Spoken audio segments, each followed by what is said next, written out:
Kahit tinapos na ang ugnayan ng Pinas sa ICC, pag-iimbestiga nito sa EGK, hindi na pinakilaman at di na rin pinagbawalan ng Bureau of Immigration. Balita umabante mula kay Eileen Taliping.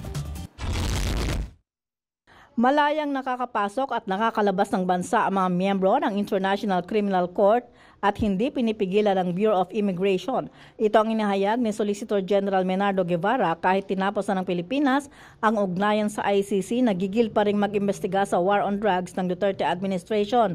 Ayon kay Guevara, narinig nila ang mga ulat na labas-masok sa Pilipinas ang mga taga-ICC pero hindi naman sila pinigilan ng immigration dahil hindi naman ipinagbawal ito ng gobyerno.